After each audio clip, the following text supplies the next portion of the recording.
Hello friends, welcome to more creative. दोस्तों, आज 30 मार्च दिन रविवार है, वही हिंदी महीना चैत और शुक्ल पक्ष की प्रतिपदा है। तो चलिए शुरू करते हैं आज की बड़ी खबरें। यदि आपको खबरें पसंद आए तो वीडियो को लाइक जरूर करिएगा और आप हमें प्रदेश के किस जिले से देख रहे हैं कमेंट बॉक्स में जरूर बताइएगा। दोस्तों, यदि आप चैनल पर नए हैं तो चैनल को सब्सक्राइब कर बेल आइकन पर क्लिक कर दें ताकि अगला वीडियो आपको शीघ्रता से मिले।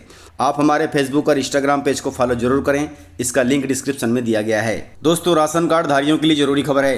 राशन कार्ड को लेकर सरकार की ओर से हाल ही में एक नया नियम लागू किया गया है, जिसके तहत सभी राशन कार्ड धारकों को ई-KYC कराना अनिवार्य कर दिया गया है। हालांकि इसके साथ राशन कार्ड ई-KYC के नाम पर ठगी के मामलों में भी इजाफा हुआ है, जिसके तहत ठगी करने वाले लोग आमतौर पर फोन कॉल्स के जरिए संपर्क करते हैं और दावा करते हैं कि अगर आपने अपना राशन कार्ड ई-KYC नहीं कराया है तो आपका राशन कार्ड रद्द कर दिया जाएगा और आप राशन का लाभ प्राप्त नहीं कर पाएंगे। फिर वे एक लिंक भेजते हैं और कहते हैं कि लिंक पर क्लिक करके ई-KYC प्रक्रिया को पूरी करें। ऐसे में जब आप लिंक पर क्लिक करते हैं तो आपकी पूरी डिवाइस की जानकारी हैक हो जाती है और हैकर्स इसे उपयोग करके आपका बैंक खाता खाली कर देते हैं। हालांकि राशन कार्ड धारियों को ई-KYC की अंतिम डेट 31 मार्च रखी गई है। आप अपने नज़दीकी सोसाइटी में जाकर ई-KYC करवा लें। किसी भी ऐसी लिंक पर क्लिक न करें, अन्यथा आप ठगी के शिकार हो सकते हैं।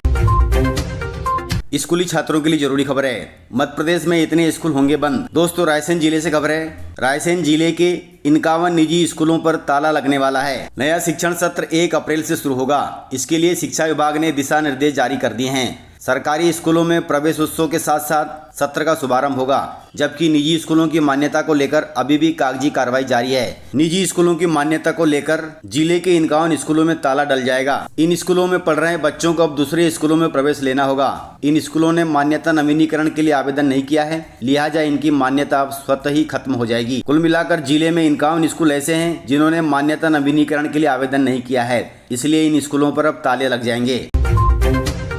दोस्तों, किसानों के लिए जरूरी खबर है। 1 अप्रैल से मध्य प्रदेश के किसानों को मिलेगी नई सुविधा, जिसके तहत किसान देश भर में कहीं भी बेच सकेंगे अपनी फसल। दोस्तों, मध्य प्रदेश कृषि विपणन मंडी 1 अप्रैल से प्रदेश की सभी 259 मंडियों का ई-मंडी योजना विस्तार करेगी, जिससे किसानों को काफी राहत मिलेगी। ई मंडी की शुरुआत के बाद किसानों को अब मंडी में अपनी उपज बेचने के लिए व्यापारियों के पास जाने की आवश्यकता नहीं होगी। वे घर बैठे ही अपने अनाज का विक्रय कर सकेंगे। इससे उन्हें तुलाई के लिए घंटों इंतजार भी नहीं करना पड़ेगा। इसके अलावा किसान अपनी उपज का रिकॉर्ड रियल टाइम में ऑनलाइन देख सकेंगे और पूरा लेन देन ट्रैक भी कर सकेंगे। सरकार की यह ई मंडी योजना बहुत अच्छी योजना है, जिससे किसानों को काफी राहत मिलेगी।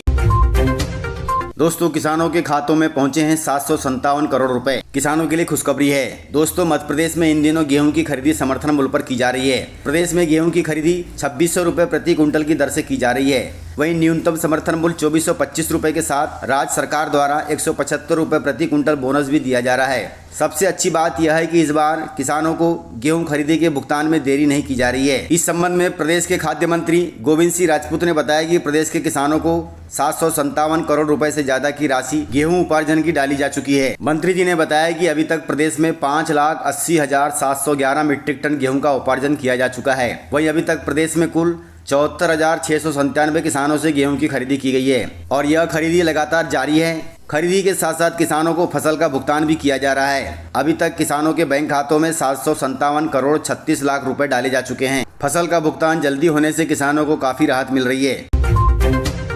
दोस्तों, केंद्रीय सड़क परिवहन मंत्री नितिन गडकरी जी ने बड़ा ऐलान किया है। उन्होंने कहा है कि हर 2 पहिया वाहन के साथ 2 ISI हेलमेट अनिवार्य किया जाए। भारत में सड़क सुरक्षा को मजबूत करने के मकसद से केंद्रीय सड़क परिवहन मंत्री नितिन गडकरी जी ने प्रस्ताव दिया है कि सभी 2 पहिया वाहनों को 2 ISI प्रमाणित हेलमेट के साथ बेचा जाना चाहिए। यह प्रस्ताव सभी को पसंद भी आया है। दोस्तों, उन्होंने बताया कि भारत में सड़क दुर्घटनाओं के आंकड़े बेहद ही चिंताजनक है। हर साल 4,80,000 से अधिक सड़क दुर्घटनाएं होती है और 1,88,000 से ज्यादा लोगों की जान भी जाती है। इनमें से 66% मृतक 18 से 45 वर्ष की आयु के होते हैं। खासकर 2 पहिया वाहनों से जुड़े हादसे हर साल 70,000 से अधिक होते हैं, जिनमें से 50% मौतें बिना हेलमेट के कारण होती है। इसलिए बाइक खरीदते समय हेलमेट खरीदना अनिवार्य कर दिया जाएगा, अर्थात बिना हेलमेट खरीदे आप बाइक नहीं खरीद सकते।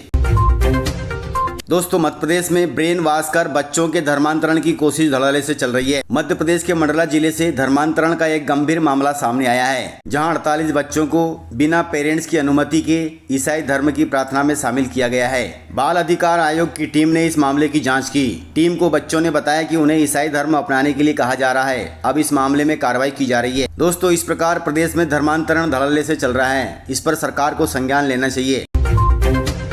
लाडली बहनों के लिए जरूरी खबरें हैं। लाडली बहना योजना पर अब खतरे की घंटी बज रही है। लाडली बहना योजना को लेकर कांग्रेस ने आरोप लगाया है कि सरकार बहनों को धीरे धीरे योजना से बाहर करना चाहती है। इसके लिए योजना में लाभ परित्याग का विकल्प खोल दिया गया है। कांग्रेस ने इसे योजना के लिए खतरे की घंटी बताया है। लाभ परित्याग का मतलब है कि जो बहनें योजना का लाभ लेना नहीं चाहती वे इस योजना से बाहर हो सकती हैं। इसलिए योजना में लाभ परित्याग विकल्प को खोल दिया गया है। कांग्रेस ने बताया कि जिस तरह एलपीजी सब्सिडी त्यागने का आह्वान भाजपा ने किया था और उसके बाद सब्सिडी बंद कर दी गई थी, उसी तरह लाडली बहना योजना में अब यह विकल्प देकर सरकार लाडली बहनों को योजना से बाहर करना चाहती है। हालांकि लाभ परित्याग का विकल्प स्वेच्छानुसार होता है। यदि आप इस योजना से बाहर होना चाहती हैं तो ही इस विकल्प को चुनें, अन्यथा कोई जरूरी नहीं है। इसके लिए आपको लाडली बहना योजना के पोर्टल पर जाना होगा, तब जाकर के आप इस विकल्प का चुनाव कर सकती हैं। दोस्तों मध्य प्रदेश में हजारों शिक्षकों को हटाने का आदेश जारी किया गया है। दोस्तों लोक शिक्षण संचालनालय ने आदेश जारी किया है कि वोकेशनल शिक्षकों की सेवाएं समाप्त कर दी जाए, अर्थात राज्य के लगभग 6000 व्यावसायिक शिक्षकों को हटाने का आदेश विभाग ने जारी किया है। आदेश में कहा गया है कि व्यावसायिक शिक्षकों की सेवाएं 30 अप्रैल 2025 तक ही होंगी, उसके बाद इन्हें हटा दिया जाए। आपको बता दें कि पिछले साल हाईकोर्ट के निर्देश पर इन शिक्षकों को नियुक्ति दी गई थी। अब अचानक उनकी सेवाएं खत्म करने के आदेश जारी हो गए हैं। फिलहाल सिर्फ हटाने का आदेश दिया गया है। आदेश में लिखा है कि शेष निर्देश आगे जारी कर दिए जाएंगे, अर्थात प्रदेश में 6000 वोकेशनल टीचर 30 अप्रैल 2025 तक अपनी सेवाएं दे सकते हैं। उसके बाद इनकी सेवाएं समाप्त कर दी जाएंगी। दोस्तों केंद्र सरकार ने कर्मचारियों को दिया है बड़ा तोहफे में उनको 2% डीए की वृद्धि मिली है। दोस्तों मध्य प्रदेश के 7 लाख से अधिक कर्मचारी पिछले 9 महीने से 3% महंगाई भत्ते में वृद्धि का बेसब्री से इंतजार कर रहे हैं। हालांकि केंद्र सरकार अपने कर्मचारियों को जुलाई 2024 से 53% डीए दे रही है, जबकि शुक्रवार को केंद्र सरकार ने 2% डीए और बढ़ा दिया है। इसी बीच राज्य के कर्मचारियों को अभी 50% डीए मिल रहा है, जबकि केंद्र सरकार के कर्मचारियों को यह डीए 55% हो गया है। इस प्रकार केंद्र सरकार ने 1 जनवरी 2025 से लागू होने वाले 2% डीए बढ़ाकर कुल 55% डीए कर दिया है। दूसरी ओर प्रदेश के कर्मचारियों को उम्मीद थी कि 2025-26 के बजट में राज्य सरकार 3% डीए बढ़ाने की घोषणा करेगी, लेकिन ऐसा नहीं हुआ, जिससे कर्मचारी नाराज हैं। अब मध्य प्रदेश सरकार इन कर्मचारियों की डीए में वृद्धि कब तक करती है यह देखना होगा। इस प्रकार से जानकारियां थी। तो मिलते हैं सर अगले वीडियो में, तब तक के लिए जय हिंद, जय भारत, जय एमपी।